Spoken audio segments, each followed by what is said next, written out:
Esta é a história do dia da Rádio Observador. A violência racial em Múrcia vai alastrar a outras cidades e regiões espanholas? Bueno, cantidad no, se ha hablado que, por ejemplo, ayer sí había mucha gente, la gente que había, la mayoría era de fuera, no era de aquí. Pedro Ángel Roca é o autarca de Torre Pacheco, na região de Múrcia, no sul de Espanha. Diz que a violência é a responsabilidade de quem vem de fora, não são os habitantes da pequena cidade. Torre Pacheco tem sido palco de confrontos entre a comunidade de origem marroquina e extremistas xenófobos. Grupos têm atacado lojas e restaurantes de imigrantes e a população tranca-se em casa. A violência tem-se repetido ao longo das últimas noites, mas será que pode alastrar a outras regiões e cidades?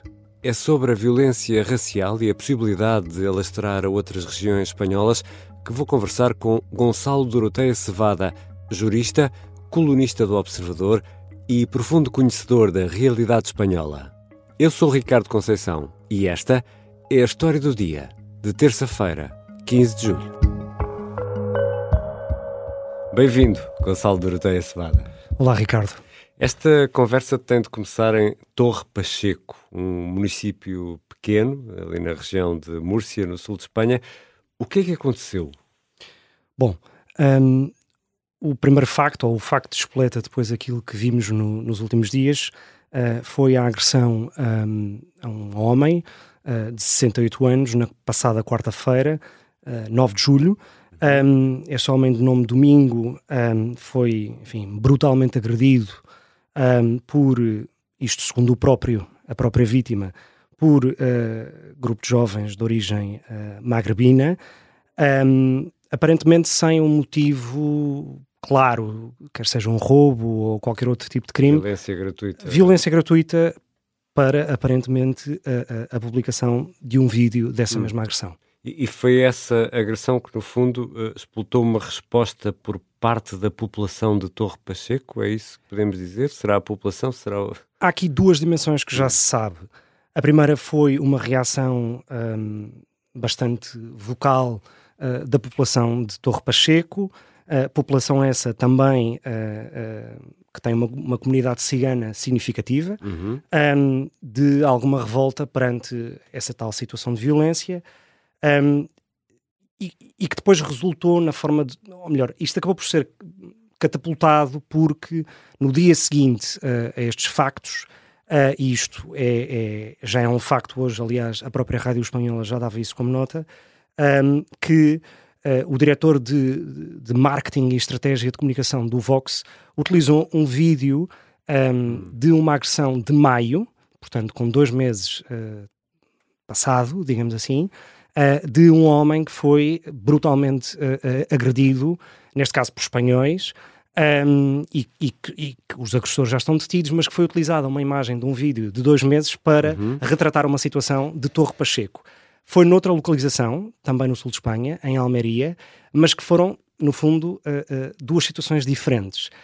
O certo é que a forma como esses vídeos foram divulgados nas redes sociais e através do Telegram, etc., despoltou uma certa organização, digamos, de grupos fora de Torre Pacheco, que no fundo se movimentaram, se deslocaram até àquela localidade para, enfim, fazer aquilo a que na imprensa espanhola está a ser chamado como uma caça ao imigrante, digamos. Ações violentas. E nesta altura... o que é que está a ser feito para tentar manter a ordem? Nós estamos a gravar ao final da tarde de segunda-feira, portanto ainda não sabemos como vai correr esta noite. Quem estiver a ouvir este episódio será o episódio de terça-feira. O que é que está a ser feito para manter a ordem? Bom, o presidente da autarquia local e o próprio presidente da comunidade da região autónoma de Múrcia naturalmente apelaram à calma, ao fim da violência digamos, a força policial presente, que na sexta-feira era de 6 polícias, passou hoje para 75 e não reduziu. E, portanto, houve um aumento, naturalmente, do policiamento daquela cidade, e um apelo à calma e algum aproveitamento político, claro. Naturalmente. A Torre Pacheco é uma de centenas de cidades do sul de Espanha, onde há, obviamente, uma forte presença de imigrantes e já de segunda geração. A população é substancial, a população de migrantes é substancial. Certo. Torre Pacheco tem cerca de 42 mil habitantes, 30% dos quais são... eu não diria imigrantes, porque em alguns casos estamos a falar de pessoas que nasceram em Espanha. Já são espanhóis, precisamente. Claro. São de origem, sobretudo marroquina, mas, enfim, do Magreb em geral.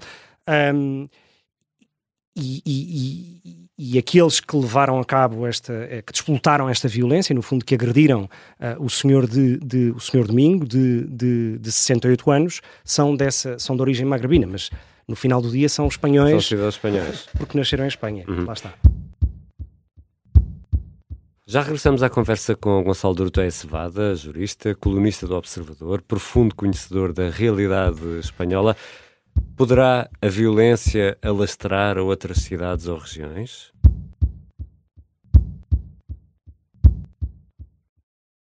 Estamos de regresso à conversa com Gonçalo de Urtubey Cevada, jurista, colunista do Observador, profundo conhecedor da realidade espanhola. Gonçalo, imagino que este caso, entretanto, tenha entrado na discussão política em Espanha. Entrou na discussão política em Espanha, não ocupa, digamos, a primeira página de todos os jornais, mas naturalmente que tem um peso, e serviu por um lado de oxigénio para Pedro Sánchez, depois de semanas muito complicadas de casos de corrupção, de casos ligados à prostituição, e, portanto, casos que lhe afetam pessoal e do ponto de vista familiar diretamente, e por outro lado tem sido aproveitado pelo Vox, que a semana passada, neste mesmo dia em que ocorreu a agressão, no dia 9 de julho, houve um plenário no Parlamento espanhol, nas Cortes, onde o Vox aproveitou esse momento para lançar a sua proposta estrela, que seria a deportação massiva de imigrantes. E, portanto, juntou um caso factual que aconteceu, de uma agressão, de facto, levada a cabo por cidadãos de origem magrebina, para poder aproveitar e, no fundo, amplificar essa proposta política. Ou seja, as outras forças políticas de esquerda e direita, de centro, condenaram a violência, o Vox aproveitou para puxar a brasa à sua sardinha, digamos, para tentar... Eu colocaria um parênteses nas outras forças políticas, ou melhor, então, na forma como o Vox, de alguma maneira, está a ser isolado. O Vox não é, do ponto de vista político, o Vox não é o único que está a tentar tirar, digamos, vantagem política deste caso. O PSOE também o está a fazer. Por um motivo muito pragmático, que é uma forma de desviar as atenções dos casos de corrupção que envolvem Pedro Sánchez, o governo e a sua família, e por outro, para desviar aquilo que se chama o golpe catalão, que hoje foi assinado entre o Governo Central e o Governo da Catalunha, que garante ao Governo Regional da Catalunha sair da Caixa Comum e gerir os seus próprios impostos de maneira autónoma e não solidária. E, portanto, é algo profundamente inconstitucional e profundamente polémico no debate político espanhol. Isso é, aliás, o que ocupa as primeiras páginas dos jornais. Exatamente. E não este caso. E, portanto, não há aqui inocentes. E depois, porquê? Porque a gestão política local, em Torre Pacheco e na comunidade de Múrcia, é do PP. E, portanto, tanto PSOE como Vox têm todo o interesse em atacar a gestão da própria crise e de segurança que se está a viver nestes dias, como algo exclusivo, como culpa exclusiva do próprio PP, que lidera a região. Deixa-me usar esta expressão. Tem interesse em deixar a casa arder, é isso? Claro. Pedro Sánchez tem todo o interesse em que este caso se prolongue no tempo,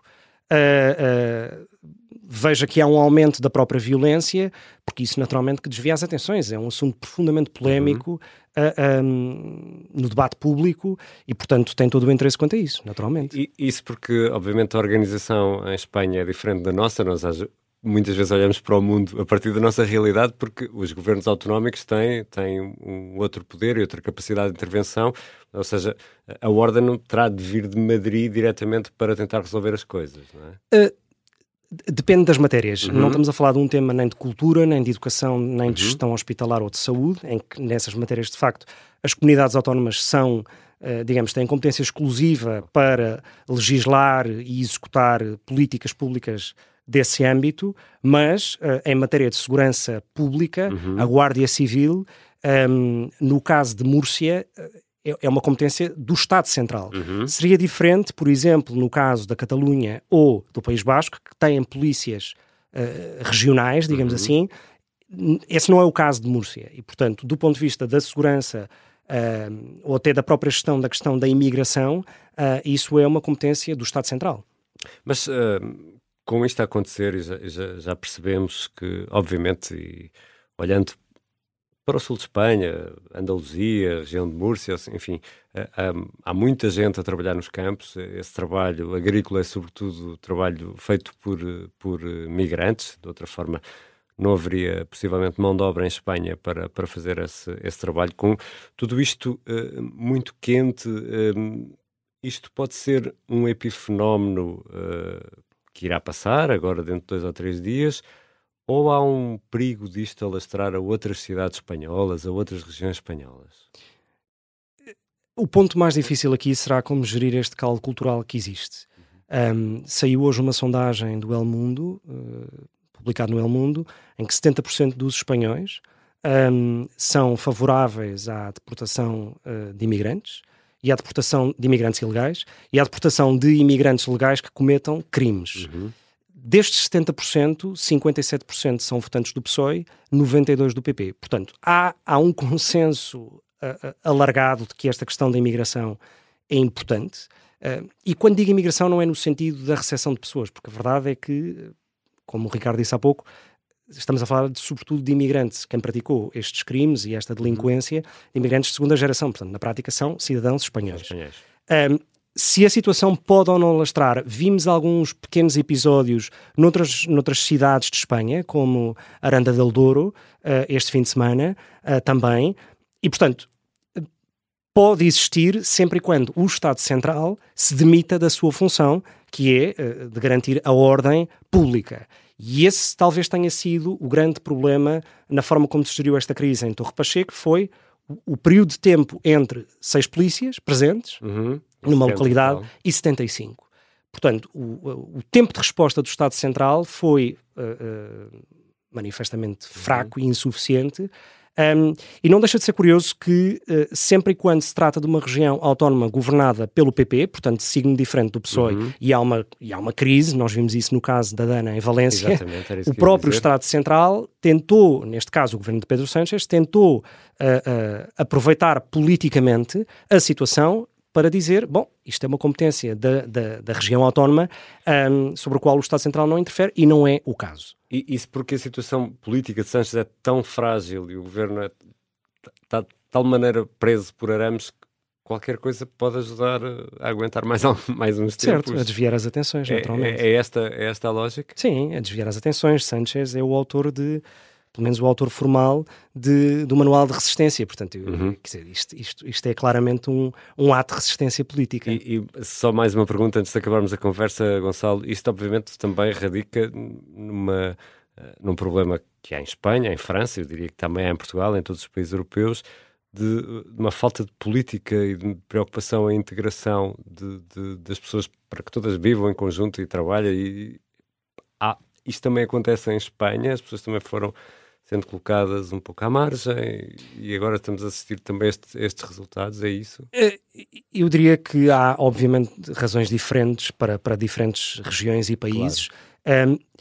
A mim parece-me que no caso de Espanha, a questão do emprego, ou neste caso do desemprego jovem, acaba por ser um ponto importante, que é natural que há aspectos culturais de integração e tudo mais, mas há um lado muito forte em relação à questão do emprego, que é, ao contrário dos imigrantes da primeira geração, portanto os pais destes jovens, que no fundo agrediram este senhor de 68 anos, tinham emprego. Emigraram para a Espanha para trabalhar. E muitos destes jovens, se nós virmos as taxas de desemprego nestes sítios, entre este tipo de população menos educada, que não terminou a escolaridade obrigatória, etc., talvez esse seja o ponto central, que é parte da integração não passa simplesmente por... passa também por uma adesão naturalmente a valores constitucionais, é evidente, claro. Mas passa, do meu ponto de vista, por uma integração efetiva económica. E aí a questão do desemprego, ou da falta do emprego e do desemprego, acaba por ser pontos muito importantes para garantir esta integração. Muito obrigado, Gonçalo. Obrigado. Gonçalo Doroteia Cevada é jurista, colunista do Observador e um profundo conhecedor da realidade espanhola. Ficam ainda algumas notas importantes para esta terça-feira. O primeiro-ministro e líder do PSD encerra as jornadas parlamentares da AD em Évora com um discurso à hora do almoço. José Sócrates retoma o testemunho no julgamento da Operação Marquês, que arranca para mais 3 sessões no Campus da Justiça em Lisboa. E na capital há vários concertos a marcar a noite desta terça-feira. Desde logo, Kylie Minogue, no Meu Arena, Il Divo, no Coliseu dos Recreios e Aida de Verdi, grátis, no Festival Ao Largo, no Largo do Teatro de São Carlos, em pleno Chiado, às 9h30 da noite. Em Coimbra, a Orquestra de Jazz de Matosinhos toca com Ricardo Ribeiro às 9 da noite, no palco do Anfiteatro Colina de Camões, nos Jardins da Quinta das Lágrimas. Isto no âmbito do Festival Artes Quebra Jazz.